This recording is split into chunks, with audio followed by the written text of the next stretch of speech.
For the flag salute.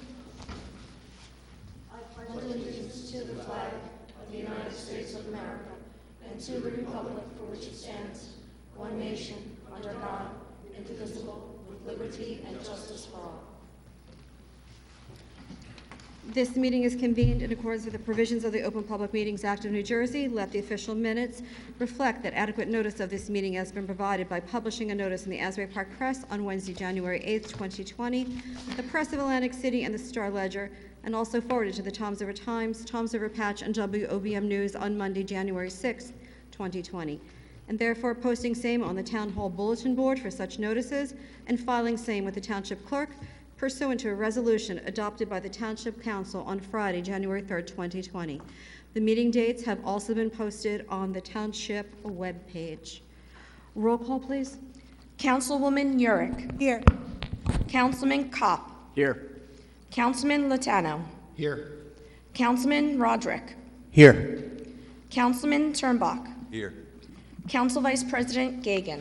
Council Vice President Gagan had reached out to me a couple days ago, and he's out of town for a couple days on a family matter. If we could offer an Move for an excused excused absence. absence. Second. All in favor? Aye. Council President Maruka. Present. First item on the agenda, the approval of minutes from June 9, 2020. Move the minutes. Second. Motion made by Councilwoman Yurick, seconded by Councilman Kopp. Councilwoman Yurick. Yes. Councilman Kopp. Yes. Councilman Latano. Yes. Councilman Roderick. I'm going to have to abstain. I wasn't here. Councilman Turnbach. Yes. Council President Maruka. Yes. Moving on, item 7 on the agenda is an ordinance of the Township Council of the Township of Toms River, Ocean County, New Jersey, amending and supplementing Section 348-10.4 of Chapter 348, Land Use and Development Regulations of the Township Code. This is a final reading. This is a final reading and a public hearing on this ordinance. Anyone wishing to speak on this ordinance, please come to the microphone in the front. If you could please state your name and address and town for the record. Seeing none, I move to close the public comments portion. Second. All in favor? Aye. Aye. Council's pleasure. Move the ordinance on final. I have a few questions for the planner, for the township attorney, if that's okay. Sure. So my first two questions would be for Mr. Fitzsimmons. Are these changes part of a settlement agreement? And if so, shouldn't it have been written as such in the resolution when we advertised it? Microphone. I didn't hear all. Oh, I'm sorry. Is that better? I'm sorry. Were these changes the result of a settlement agreement? And if so, shouldn't it have been listed as such on the agenda?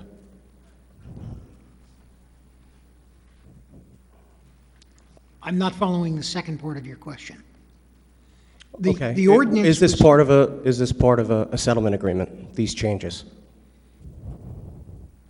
The ordinance is part of a proposed settlement agreement that, if passed,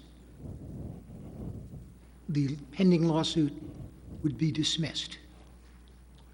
Shouldn't the public have been made aware of the fact that it's part of a settlement agreement?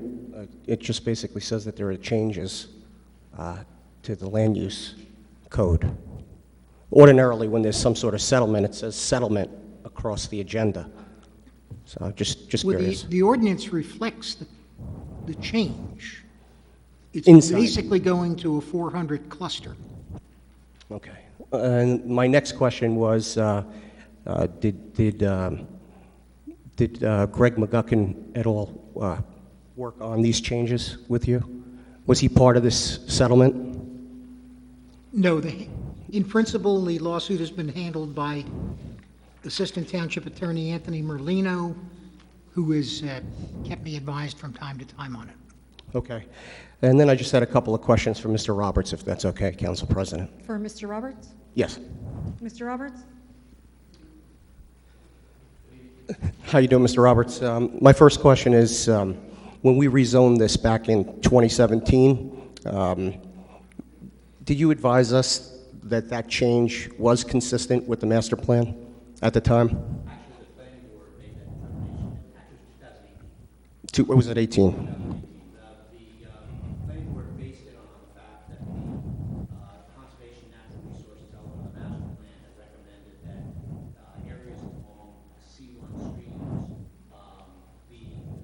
have their open space, basically the R800, R400C, and RC3, that in those zones, the open space should be 50%, not 20%, which would apply in other zones. This that by zoning it to R800, at the same time as we made that change to 50%, we were effectively trying to preserve 50% of the property as open space. No, I recall all of that, but at the time, I do recall us being advised that it was consistent with the master plan when we went from 200 to 800, correct? And the reason for that is that because the master plan recommended that the R800 zone those areas protect streams, and this area was by a stream, a C1 stream, as a matter of fact. CAFRA. That's what we based the consistency of. So we were advised that it was consistent. I believe that it was at the time. The litigation disagreed. Okay, or the litigant disagreed. So my next question, I guess, is prior to the 2017 change, well, I guess we've covered that. It was 200, now it's 800. What was the change? Like, how many more units per acre is R200 versus R800? We're talking comparing cluster provisions to cluster provisions, because Yes. all those zones have it. The density in the R200 was 2 dwelling units per acre. Each of the main tracts, there was 3 tracts involved in the rezoning. The 2 that were litigated were the 2 large tracts, Lot 1 and Lot 17, I think it was. There were 25 acres each. At 2 dwelling units per acre, that would have yielded maximum of 50 lots per tract. Under the R800, it's 1/2 of 1 unit per acre. That would have yielded 13 per tract, or 26 units, 26 lots total. The ordinance provision defers to the R400C, which also requires the 50% open space in the master plan, but that is 0.85 dwelling units per acre, or 21 lots per tract. So it's safe And what to this say ordinance that- does is 25 per tract. So it's safe to say that we had tightened up the maximum number of units. We reduced the maximum number of units that could be built up there, correct, near Liberty But Village? the original zoning would have reduced it from 50 per tract to 13 per tract. 13. The compromise was at 25, so it reduced the original R200 in half. But we did change it from 200 Right. to 800 and reduced it down to 25 units versus 100 units. 20 For the entire property. Under the R800 cluster, without this ordinance, it would have been 22 lots for the entire tract, 50 acres. And we were preserving 25 acres. And we would preserve 25 acres total. In this case, we're also preserving 25 acres, but we're allowing a maximum of 50 lots total on the 50 acres, one dwelling unit per acre on the average. Well, my other question is pertaining to the 2 meeting rooms. Are we allowing the construction of these meeting rooms to take place on open space? This ordinance, basically the main difference is the ordinance defers to section 8.9, which is that open space section that I referred to earlier, that we amended to require 50% in those 3 zones, as opposed to 20%, which the R200 would have allowed. In that same section, there are a variety of provisions. It has to do with common open space no matter where it is. So if you have any kind of condominium or townhouse development, or any planned development or subdivision that has common open space, this section of the ordinance deals with how it's supposed to be managed and developed. It does include a number of things that can be done, including passive and active recreation within that open space. The one thing that the ordinance specifies that was not specifically listed among all the different things like tennis courts and other things that were listed in the current section 8.9 was clubhouses, because it was not clear in the ordinance. So now we're allowing clubhouses to be Right. on open space, but not everywhere, just that Well, area, I think, correct? I think that if you were to say there's a passive active recreation area in your development, in your common open space, and the clubhouse facilitated that, which is very common, whether it's a swimming pool, tennis courts, or whatever it is, the clubhouse is usually part of that. We would have said that that was permitted, but I think in this particular case, the request from the litigants was that it be clear that it's permitted. So that's why that language was put in. So we'll be allowing the building of It would these be meeting allowed. rooms, 2 of them, Right. in this development, but on the open space. Right, if the clubhouse was associated with passive or active recreation, even under today's regulations, in any of those zones, we would have permitted that as part of those improvements, but in this particular case, they wanted it spelled out that it was permitted, so there would be no room for interpretation. Now, is it unusual to have 2 meeting rooms for 50 acres, for 50 units of housing? Clubhouses are all shapes and sizes. They're usually not all that. Usually, they provide a number of common indoor activities, meeting rooms, activity rooms, game rooms, things like that. But it depends on the planning board application as to what the floor plan of that building will actually comprise. This just makes it clear that it's a permitted. I was just thinking of like Greenbrier and Holiday City, you have one meeting room and 1 clubhouse, and it's 1,000, or in Greenbrier's case, it's 1,200 units. And for 1,000 units, there are 2 separate clubhouses in Holiday City. So it seems unusual to have 2 built into the development. The site plan, that was my other question, but I think that's probably more appropriate for the mayor. The site plan. There is no site plan yet. This is just the Oh, development ordinance. no, we were shown a site plan. Concept. Yeah. Who was it that drew the concept? Do you recall, Mayor Hill?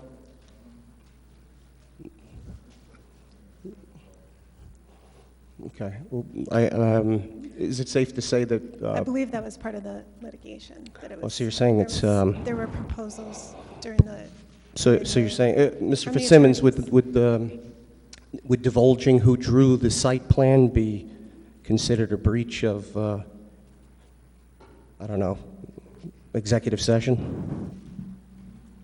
Would divulging who drew up the site plan that we were presented, would that be improper?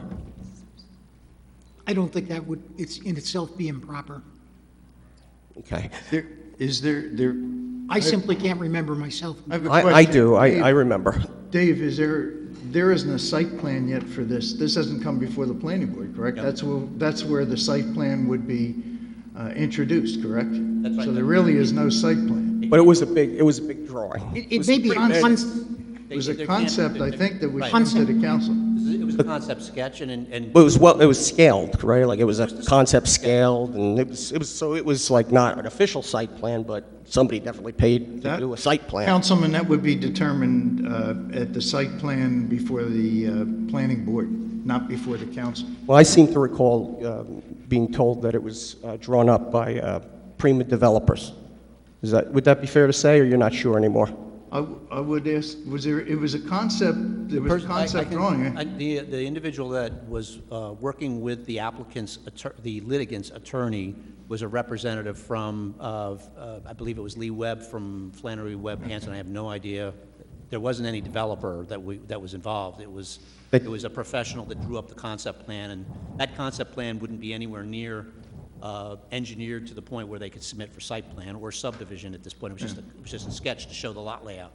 So you're saying that the person that drew that, if it were the developer, Prima, wouldn't necessarily be the developer, or at least we wouldn't know It was a that at this landscape point? architect Not firm. until it comes before the planning board. Right. It was a You landscape get site architect. plan firm. approval, so Right. it could be, it could be anything. Once they submit their site plan, we'll know what it looks like, but right now, there's no site plan.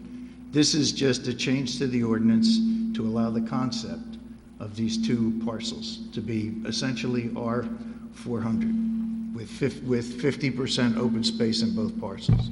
That's what But we'd the, allow the And can we development. have, clarify with Mr. Roberts, I want to make sure this point isn't missed, that the objective of putting this into an ordinance is that we ensure that we still get the 50% open space, which was our goal in changing the Yes, that was the ordinance- primary goal of changing zoning in the the first zoning in the place. first place. So we are still accomplishing our goal, and that's the point of. With a lot more reaching- housing, though, right? Fair With to, some fair, more- fair to say, some more a lot more housing? But less than the original zoning. And the point of the matter is that that's what reaching a settlement is about. You have to negotiate and compromise. And we achieved our original goal, which was our stated goal, was to achieve 50% open space. That's why we went with the R800 in the first place. I thought you just said that we would have had that. We will still have it with We the would have had that settlement. anyway. But I mean, this We wouldn't definitely, have had it this with our ordinance definitely 200. permits higher density, We correct? wouldn't have had it with our 200. We changed it to our 800 with our goal of trying to maintain open space, and we are still going to accomplish that with this settlement. Well, That is the point. Well, I have a my point is if you're going to pay for all these attorneys and have attorneys and everything on staff, why settle? You know, I mean, the council put Because this how much together. more do you want the council, taxpayers to excuse me, pay for, excuse Mr. me, I know you Roberts? don't like being interrupted, so. No, how much more do you? But answer what your I what I'd question. like You to just know, asked a no, I would question, like to didn't you? know, I would like to know. You said how much, why not keep going? Well, because it costs money. It costs money, costs but the the taxpayers people money. don't want more development. They don't want more development. They overwhelmingly approved, So- and that was one of the first things when you were elected. When we were So there's elected, something called that we builder's that rep. was one of the There's things when we something were called first builder's elected. that- Councilman Roderick and Why is Councilman it York, me? I would just like you to please respect each other and not talk Okay, over but why each is it other. me? I just said both I of you, was Councilman okay. Roderick and Councilman Well, you York. said Roderick, but okay.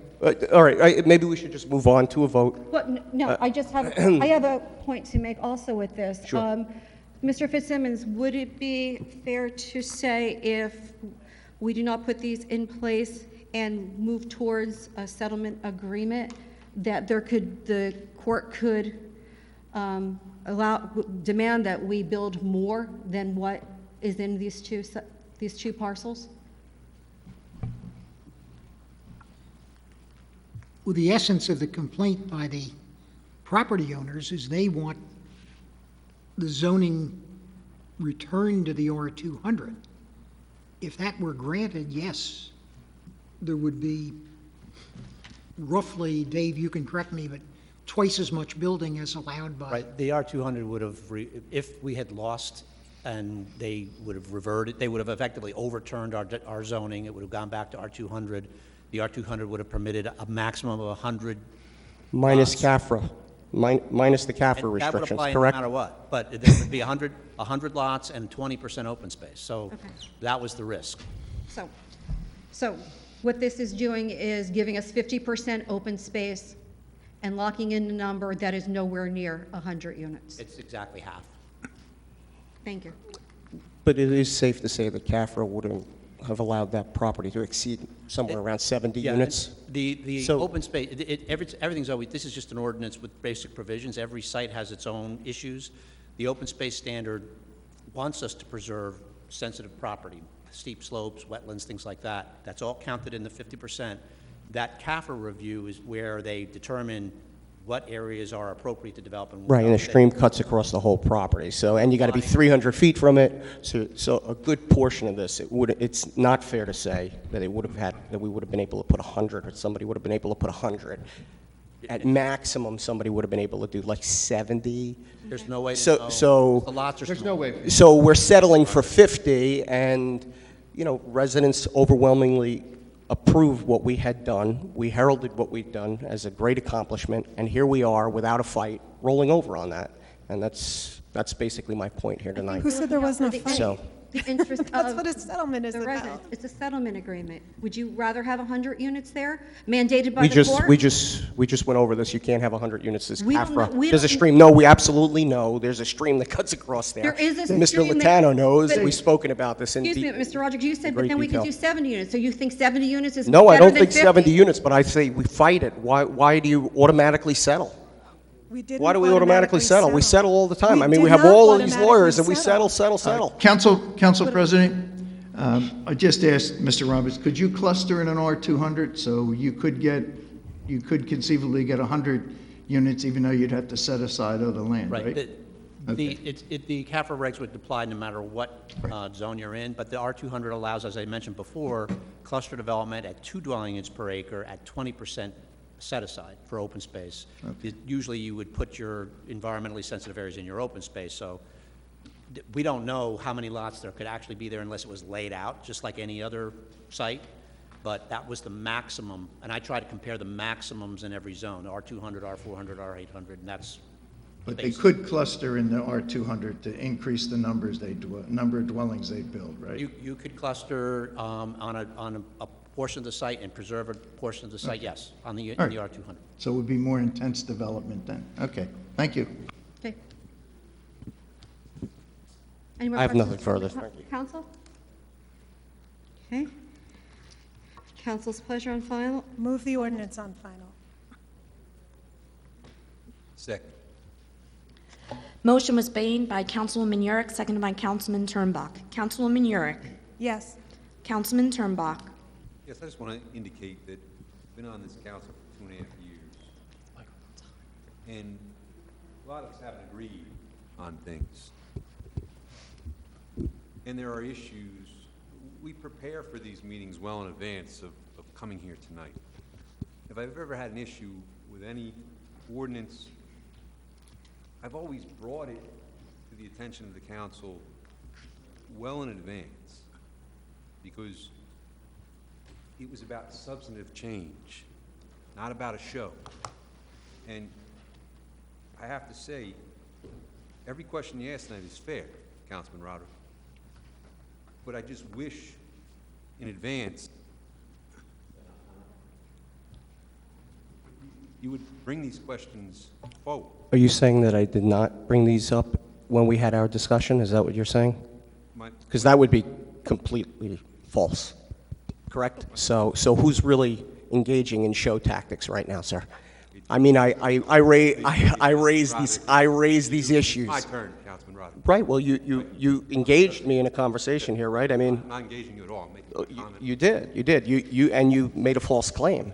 You just said that I should bring this up in advance. You said the same thing about the budget, and on both occasions, I've expressed in our committee meetings and in our executive session as it pertains to this particular change, my concerns. So you saying that I haven't expressed my concerns in advance is completely false and a lie. I would respectfully disagree with And a you. lie. Like your campaign, sir, that was against development.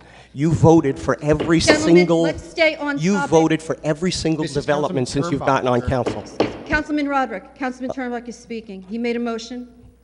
He seconded the motion. He's speaking.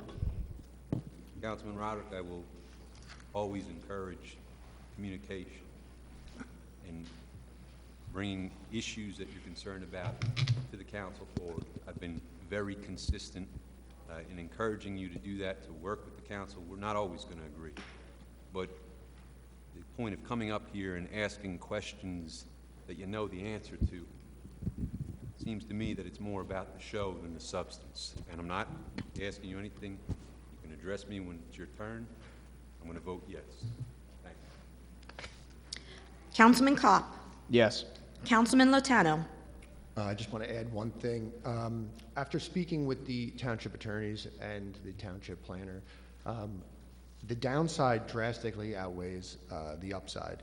You do not win every litigation. You have to consider what happens if you lose, where it could go, and this was an option that we all discussed privately, and it is the lesser of two evils, in my opinion. So I vote yes.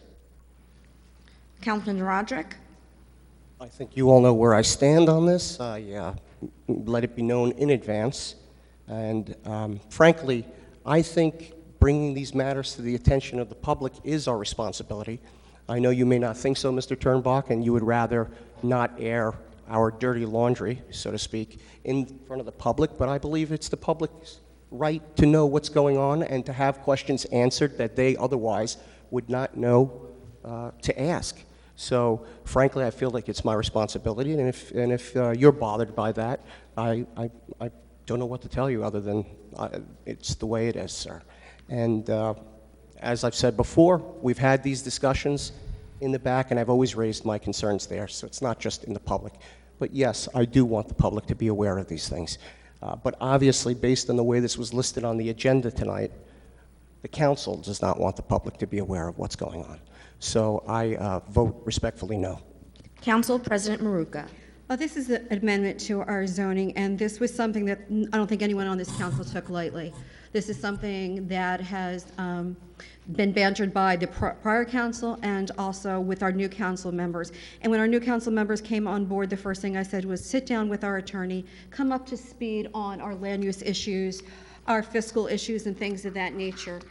And with this amendment to the zoning, As Councilman Latano said, it could be a lot worse. I don't feel that this is the time to roll the dice and have someone dictate from the bench how we're going to develop the town if we can come up with a reasonable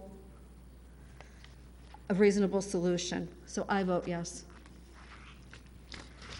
Next on the agenda, item 8, a bond ordinance providing for various capital improvements and the acquisition of various capital equipment appropriating $11,686,420 therefore, and authorizing the issuance of $11,102,099 in bonds and notes to finance a portion of the costs thereof, authorizing in and by the Township of Toms River in the County of Ocean, New Jersey. This is a first reading.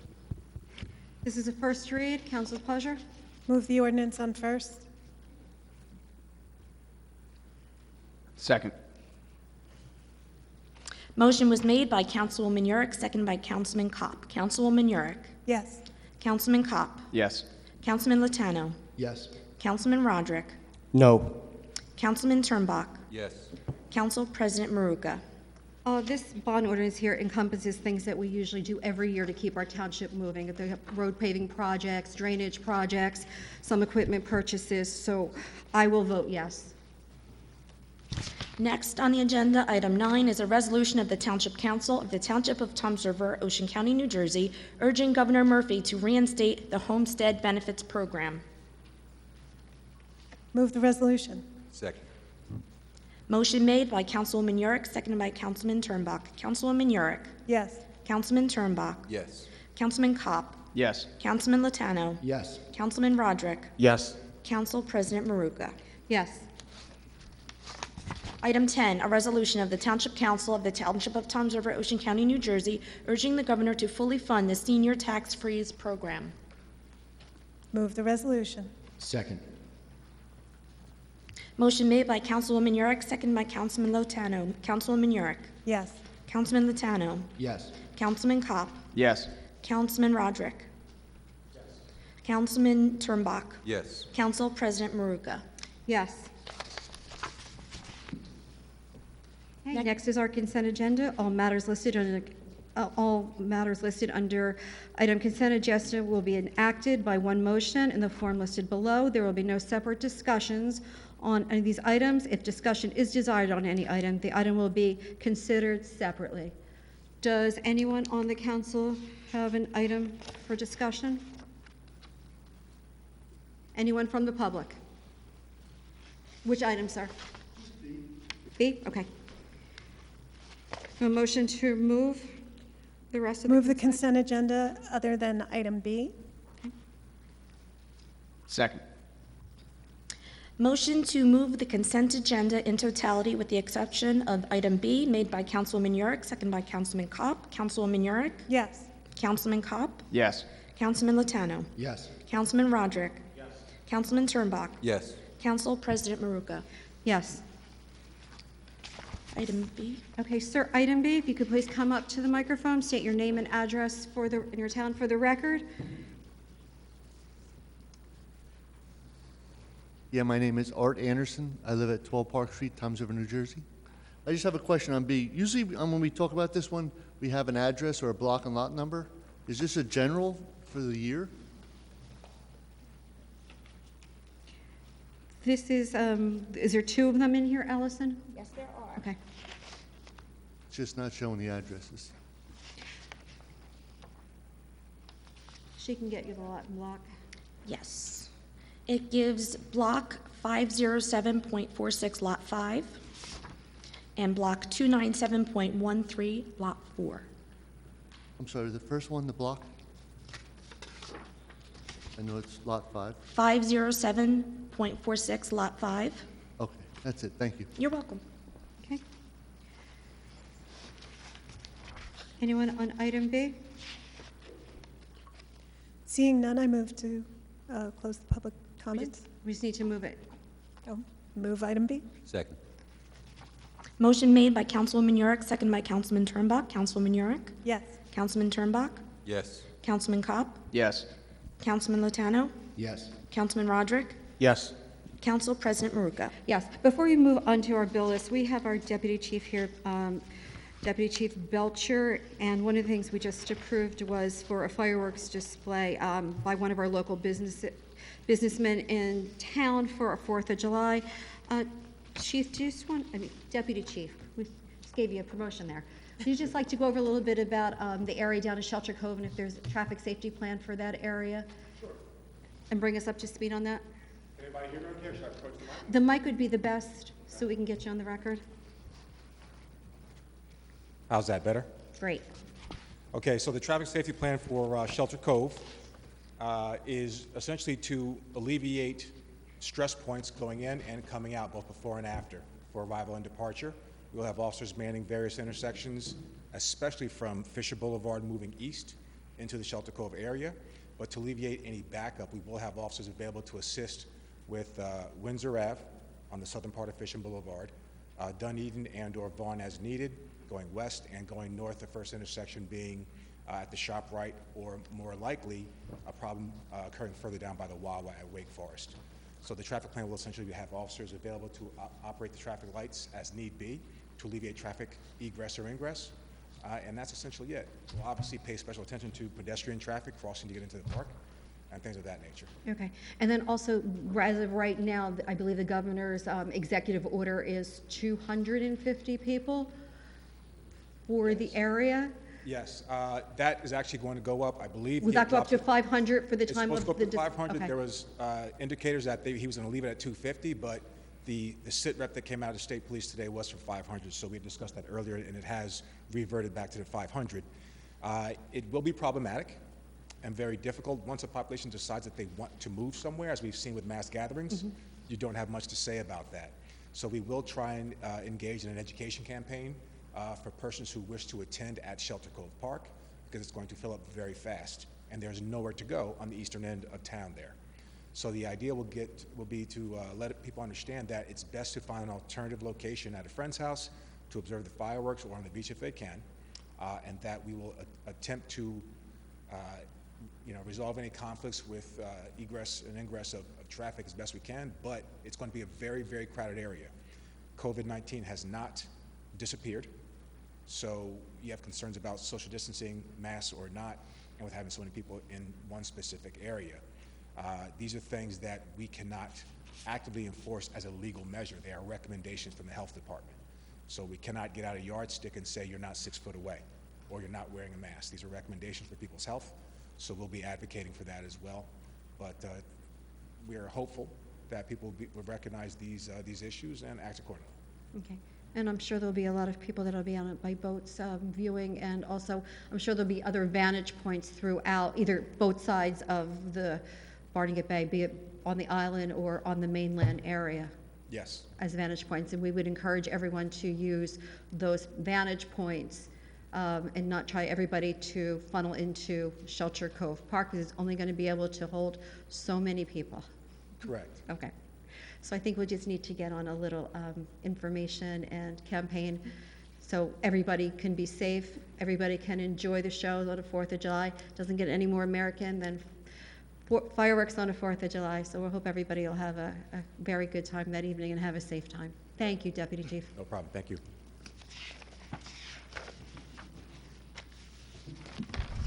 Next, we have the bills. Move the bill list. Second? Motion made by Councilman Turnbuck, seconded by Councilwoman Yurick. Councilman Turnbuck. Abstain from PO 20-3105, payable to magistrates, 20-485, payable to officers Siddle, Holzapfel, Zabarski, 20-893, 20-2728, 20-3102, and 20-1314, payable to officers of Dasty McGuckin, I'm a local attorney in town. I have a conflict with those. Yes to the balance. Councilwoman Yurick. Abstain from PO 20-02727 and 20-02732, payable to Remington and Vernick Engineers. Abstain from PO 20-03105, line 17 and 18, only as it pertains to the recreation salaries. Yes to the balance.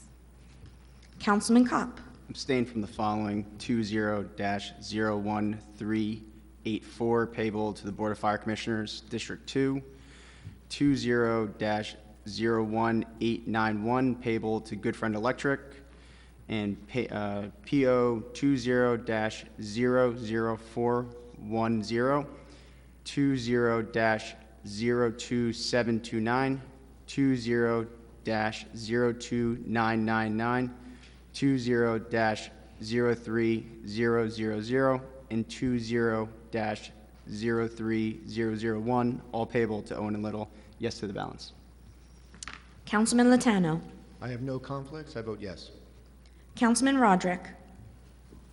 I'm going to abstain tonight from the bills. You're abstaining. Yes. Council President Maruka. Abstain to PO 20-00893, 20-02728, and 20-03102, payable to Dasty McGuckin, Attorneys at Law, and 20-01314, payable to Greg McGuckin. Conflict, yes to the balance. Excuse me, Mr. Fitzsimmons, does that mean that we cannot pay 20-03105 with only 3 votes? Or if we called out the specific line items, can we still pay that bill, which would make it 4 votes? I guess you're referring to the bills to Dasty McGuckin and No, no, Gregory I'm referring McGuckin? to the Toms River payroll, Tom's River payroll items. because I have to abstain from the recreation salaries, and Councilman Turnbuck has to abstain from the magistrate salaries. But Councilwoman Herrick, you're only abstaining to line 17 and 18, and That's what I'm Councilman Turnbuck is abstaining to line number 33. So I believe there would be enough to carry. If you were abstaining to the same lines, then that would be an issue. That's what I wanted to clarify, that we were only abstaining to the particular lines. Correct. To make sure that that's read into the record, Okay. and that was sufficient. Next, we have elected officials' comments. Mayor Hill. Thank you, Council President. Ocean County has the largest senior citizen population in the state, and I want to thank the council for passing the 2 resolutions tonight asking the state to reinstate the homestead rebate and the property tax reimbursement program known as the Senior Freeze. With COVID-19, the pandemic, our senior citizens have been impacted financially, and many of them rely on these programs to assist paying their property taxes. The three towns in Ocean County have the largest senior citizen population. It's Berkeley, Toms River, and Brick. And again, I want to thank the council for passing that tonight.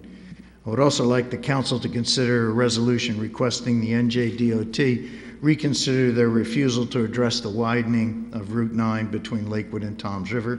There are over 2,000 residents in those 2 towns, and that's the only north-south state highway in both towns. In addition, the Garden State Parkway has recently raised tolls, which poses an unfair burden on the residents of Toms River and Ocean County, as they must use that to commute because of the condition of Route 9. Ocean County and Toms River residents in specific pay the largest Easy Pass revenues by zip code on the Garden State Parkway. I'd like to also thank the council for supporting the 4th of July fireworks. We had a local businessman, Mr. Jesse Sipe from Sipe Adjustment Group, that's agreed to pay for the fireworks display, and he's obtained the necessary permits to hold the events. Parking will be limited, and anyone attending the display is recommended to adhere to social distancing. The display can be viewed on the water by boats, and also on Ortley Beach and on the Barrier Island. And again, I want to thank the council for supporting that resolution celebrating our 244th birthday. And I think with all the pandemic shutdown, that this will be a nice time for people to get out and do a little celebrating. Finally, this Friday will be the last food distribution at Eastover and Sid Elementary Schools. I want to thank the council for their support of this program during this pandemic. Also, thank you to the council members who've come out every Friday and done the distribution with Pop the Trunk. Your support's greatly appreciated by our residents. And we'll be handing out flyers this week with the names of the local food pantries that are now back open after the pandemic. So again, a big thank you to the council. And that's all I have, Council President. Thank you. Councilman Hill. Mayor Hill, I'm sorry. Councilman Roderick. Since being elected, to council, I've been pushing hard for changes that would slow growth and development in North Dover, and rezoning this property, the initial rezoning, was one of those initiatives. It's very disappointing that Mayor Hill and the new council had decided to reverse course, undermining the current zoning to enable higher density in North Dover. If Mayor Hill and the council cared about overdevelopment, they would have litigated the case. Instead, we're giving away the farm. Shame on you. Shame on Democrats Lori Hurick and Terrence Turnbach. Your entire campaign was about fighting overdevelopment, and you continue to cast votes in favor of more development. You've lied to the residents of our great town, and you've lied to all those who worked so hard on your campaigns. So shame on you both. That's all I have for this evening. Councilwoman York. Thank you, Council President. In response to that, Councilman Roderick, you casting shame on me for lying is laughable, and that's all I have to say. So, my comments for the evening. June was a truly significant month for civil rights. Just since our last meeting, on June 15th, 2020, the Supreme Court ruled that Title VII of the Civil Rights Act protects LGBTQIA+ individuals from job discrimination. Significantly, Justice Neil Gorsuch wrote the opinion, demonstrating that equal treatment is not conservative or liberal, but a matter of law. On June 20th, we celebrated Pride here in Toms River, honoring Marsha P. Johnson as the Grand Marshal in recognition of the intersectionality of the struggle faced by Black trans women. Last Friday on June 19th, we observed Juneteenth, Emancipation Day. Significant in history because on June 19th, 1865, Texas, the last slave state in the Union, was informed that the Civil War was over and that Black Americans were free.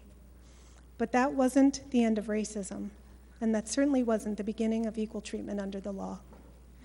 It took the lynching of 14-year-old Emmett Till in 1953 to spark the American spirit and ignite the civil rights movement. But it took another 9 years to pass the Civil Rights Act.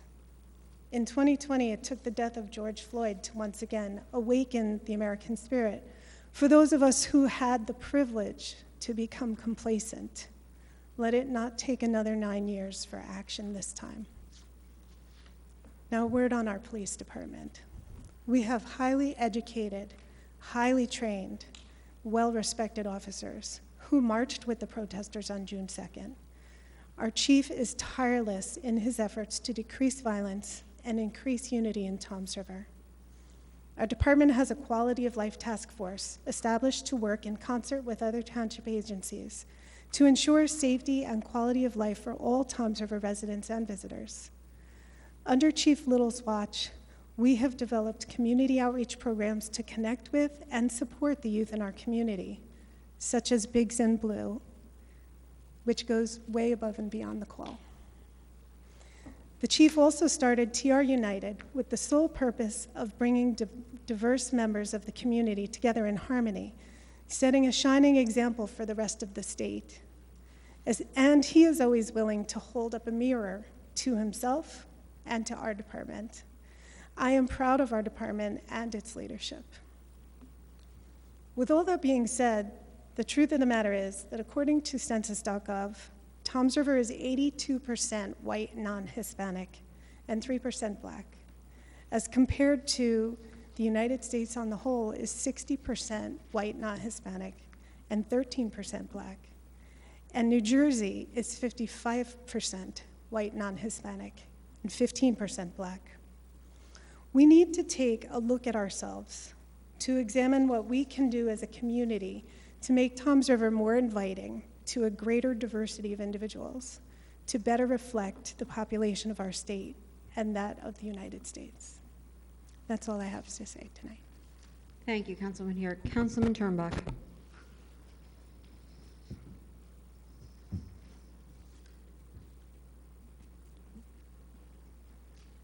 For the past 3 months, I've worked hard for the residents of this town. with the food distribution. And for Councilman Roderick to say shame on me upsets me to my core. I don't talk to people about what I do because I don't do it for recognition. I do it because I care about the residents of this town. For the past 12 to 14 Fridays, I haven't gone to work. Gotten up at 5:30 in the morning to drive to Brick Township to pick up bread that's going to be thrown out, to make sure our residents that don't have bread in their homes get bread. At 7 o'clock, I meet the Fulfill truck at either Walnut Street or the Presbyterian Church. And I spend my time from 7 to 2 o'clock making sure the residents of this town are fed, not because I want to be up here and tell you that, but because I care about the residents of this town. And I've been there every week. When I saw there was a homeless problem in Toms River, we brought up changes to ordinances. We made changes to ordinances. We made changes to state law because I care about those people. And those people may not vote for me, but I don't do it for the votes. Ultimately, Councilman Roderick, you can cast shame on me. I almost accept it from you, okay? Ultimately, I trust that the people of this town know who's working for them. They see us out there for 12 weeks. For 12 weeks, we've been out there. 12 weeks, we've asked you to come out. You'll have your turn, sir. So, I trust, ultimately, at the end of the day, that this community will determine who's in their corner, who's out there working for them, supporting them for the right reasons. And that's all I have to say about that. On other notes, Council President, the rest of the council, Friday night in our downtown was an excellent night. It was downtown night out, June 18th. And I worked the food distribution at 2 o'clock. I went to the office till about 7 o'clock, and then walked downtown to see what was happening. And when I tell you there were hundreds of people downtown supporting our businesses, there was dining room tables set up on the streets. It had that feel that we've been talking about. It had that feel that we've been looking for in our downtown. And I really want to thank the bid. I want to thank all the restaurants that were involved in it. I want to encourage the residents that were not there this past Friday to come on downtown, because we're on to something here. We're on to something that shouldn't just be a response to COVID-19 or the pandemic or a drive to get businesses. We're on to something that we should be doing probably every Friday night, every Saturday night, consider Thursday nights. It was just an excellent night, and it's something that I know really was a boost to our downtown businesses. So I'm going to encourage all those who are involved in our town and love our downtown to come down. Last thing I want to say, with the food distribution, we have a tremendous amount of volunteers that come out from our CSO program, from our police department. We were getting a bunch of produce from Fulfill, and Fulfill has been just phenomenal. I cannot say enough good things about that organization forever. We will always owe them in Toms River. When they were struggling with produce, it was our PBA that stepped up. They saw, because our police officers are out there helping us, there's no produce this week. Our PBA, our CSO programs, our EMTs, our dispatchers, all put their money in to make sure that people that are hungry in this town didn't go without. And they really should be recognized. I know Mayor Hill every week sends a thank you to every single volunteer that comes out, and it means something because the volunteers come back next week so proud that they got a letter from our mayor acknowledging it. They don't do it for that, but I want our police department and deputy chief, if you please take the message back that we're so appreciative for what they're doing. You're always there, and they always continue to step up along with our CSOs, our EMTs, and our dispatchers. That's all I have, Council President. Thank you, Councilman Turnbuck. Councilman Latano. Thank you, Council President. The good news is that businesses in our town and community are starting to reopen. I want to remind you to be safe. If you've got a pre-existing condition or you have concerns of any kind, take precaution or stay home. Community Medical Center has continued to see a reduction in COVID-19 admissions.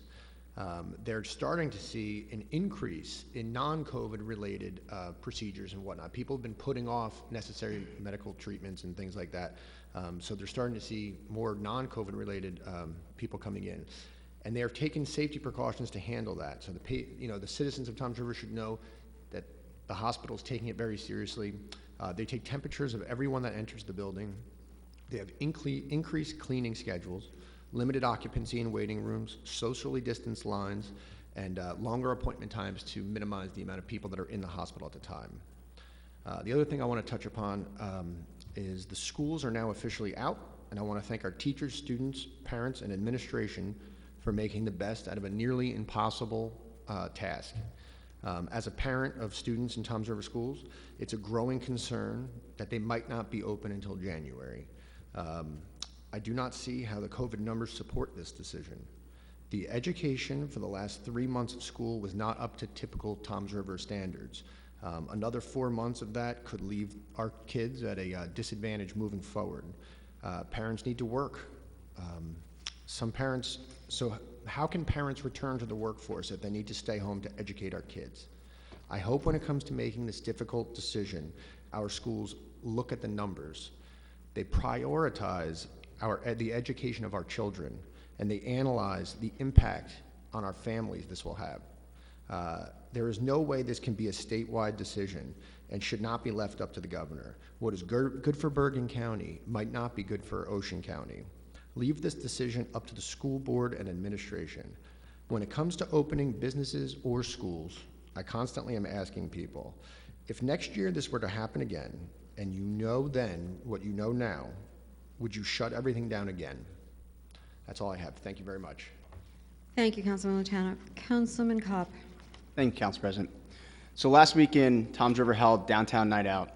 It was a great success, and as a business owner in town, I was happy to see the businesses and residents coming back together in this way. I would like to thank the BID, along with the residents and business owners of downtown. I was proud to see the BID coming out there and put this great event together. It will also be happening again this Friday, and I hope that the residents that didn't get to come out this weekend. Another note on something that me and Councilman Lotano have been very passionate about. Over the next few months, we will continue to work on the efficiency and best practice study. Myself and Councilman Lotano, along with other members of this council, are excited to start seeing the results of this hard work that we've been putting forward in the last few months. We will continue to make positive changes and continue to work for the people of Toms River. That's all I have, Council President. Thank you, Councilman Cobb. Just a couple things I want to note. As of this past Saturday, June 20th, our beach is open full-time now. So we do have our lifeguards on, our beach checkers, badge checkers, and staff there. They're opened, and we're asking everyone to come on over and enjoy the beach over in Ortley Beach. To touch on the food drive, this Friday we still will be doing distributions on Ortley Beach as a delivery service. We have not, we've taken away that portion of it because the need hasn't been as great, plus the lot's been filling up on a Friday. But we do have volunteers, and I'd like to thank them from the Ocean Beach Fire Department and our CSO program. Drew Calvo and Chris Hansen have done a yeoman's job with that. And that will continue just as long as there is a need. The mayor touched on next week, we're going to go, after this Friday, we're going to go to one central location, and so that's going to be the Toms River Presbyterian Church. And that's Walnut Street site, and also that site under the leadership of Councilman Turnbach has really brought this town together. It's been, I think, as we pull that into the Presbyterian Church, everybody from all areas of town is kind of like centrally located. It just feels like the right place to be and to spread the joy and the love and just put the food on the table of our residents there. So that'll be our distribution point, and that will go on as long as there is a need. It will not end as long as our residents have a need for food in this township. And also after that too, we'll also be doing our deliveries in Ortley Beach and also the East Dover section, just as long as there is that need there. Sometimes out of a crisis, you see a couple silver linings. And I think our food distribution has been a silver lining for our residents. But also, I think what it's done too, it's solidified members of this council for a common good, a common cause. It's brought together our employees that have volunteered every step of the way, whether it was filling boxes up at Fulfill, whether it's manning parking lots, whether it's dropping off food at a resident's home. We've had people from the Sheriff's Department come out. We've had other organizations, South Tomsriver Police Department. They come and they help unload because we've partnered with them. We don't look at boundaries. We just see people in need, and we've been taking care of those people in need. So that has been a silver lining. One of the other one, I think, is the dining downtown. That was something that this town just needed a little spark to see. And I think we also need to say thank you to the Ocean County Board of Freeholders, because Washington Street is a county street. We needed approval to close that down. And we got that. And they were opened up last Friday, and I tell you, I didn't make it downtown, but I saw the photos, and it was amazing. It was really amazing to see the number of people that were out there just enjoying themselves and to feel proud about their town. Because sometimes you hear people say, oh, we have to go to Asbury, we have to go to Red Bank, or we have to go to Long Branch. Pretty soon they're going to be saying, it's like, oh, we have to go to Tom's River. And that's something else that has come out of this. Another thing I just want to remind everyone, in 2 weeks from today, we have a primary in the state of New Jersey. A primary different than we've ever seen before, because our circumstances are different than we've ever seen before. I know the Ocean County Board of Elections has been diligently mailing ballots or ballot applications out. On our township website, we would encourage our residents to hit the link to the county site. The county has a video up, and it explains the different changes that have come because of the COVID-19 and what need to be done. They want to keep everybody safe. So the governor has, advocated for a vote by mail, but it'll give you step-by-steps in there. And there are provisions for people to go and vote in person under certain restrictions there. But that is all covered on the county clerk's site there. And last but not least, we talked about all the volunteers actually for our events that we've had with our food distribution, and we'll be bringing those volunteers in here. That letter from the mayor, that's just one thing, but we're really going to be recognizing them at practically every council meeting. Unfortunately, we didn't have anybody on the honoring resolutions or proclamations this evening because we want to keep the numbers under 50.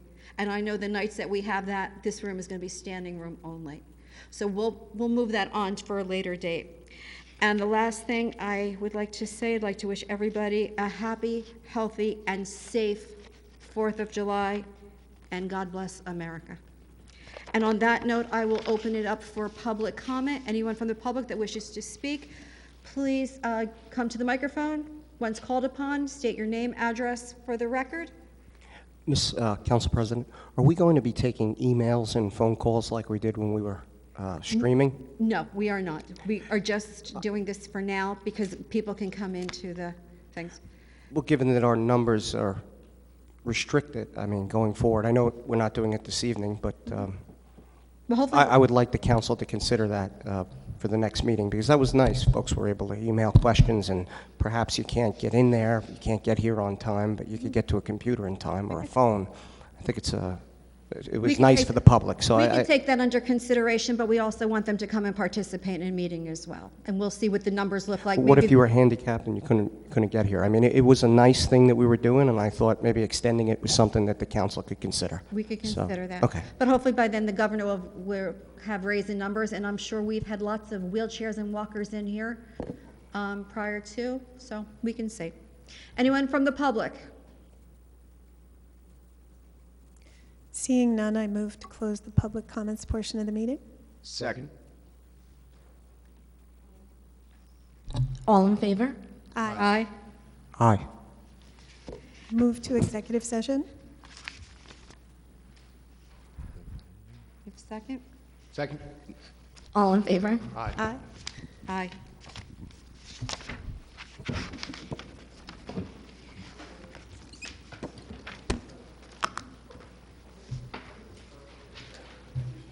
Allison, you're going to read the resolution for executive? Yes, sir. I just would like to give something to Mr. Anderson.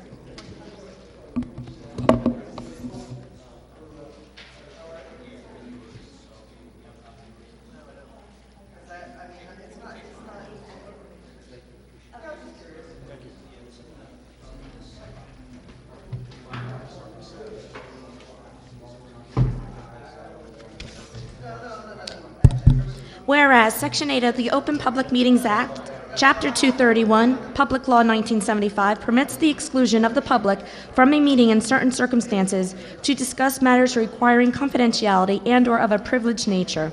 And whereas the Township Council is of the opinion that such circumstances presently exist. Now therefore, be it resolved by the Township Council of the Township of Toms River in the County of Ocean and State of New Jersey as follows. The Township Council will now conduct a private executive session. The general nature of the subject matter to be discussed and/or acted upon is as follows. Matters of personnel, attorney-client privilege, contract negotiations. The following specific items to be discussed and/or acted upon are as follows. Executive session minutes review of April 28, 2020 and May 12, 2020. Personnel issues at the Township Clerk's Office and the administration. Review of status of all real property acquisitions and the possible acquisition of the Surf Club property. It is anticipated that the deliberations conducted in closed session may be disclosed to the public upon the determination of the Township Council that the public interest will no longer be served by such confidentiality. Motion made to go into executive session made by Councilwoman Yurick, seconded by Councilman Latano at 6:59 p.m. with all in favor.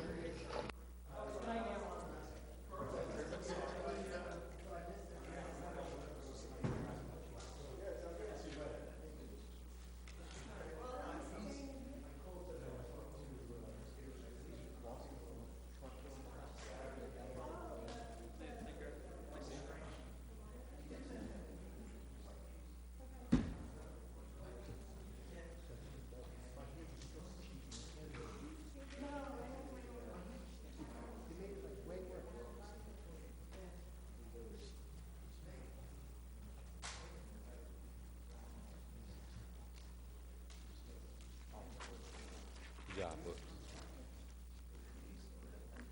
Thank you.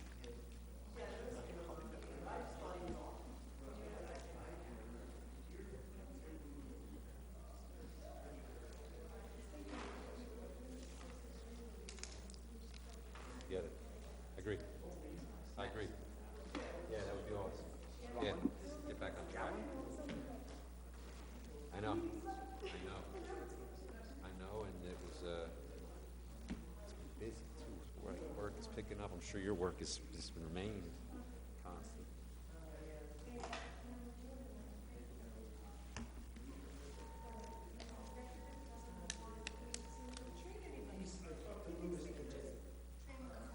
Wow.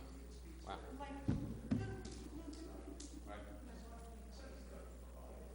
Good. Everybody's good on the home front? Good.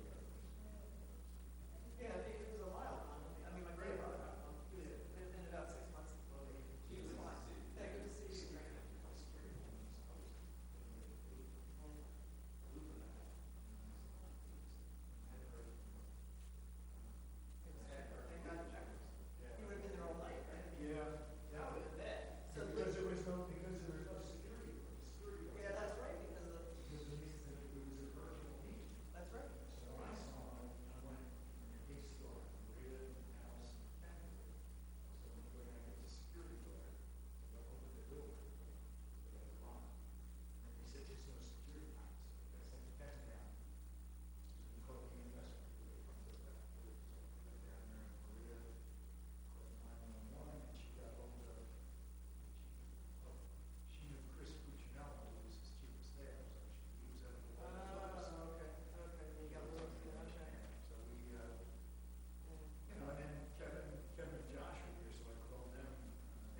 Aye.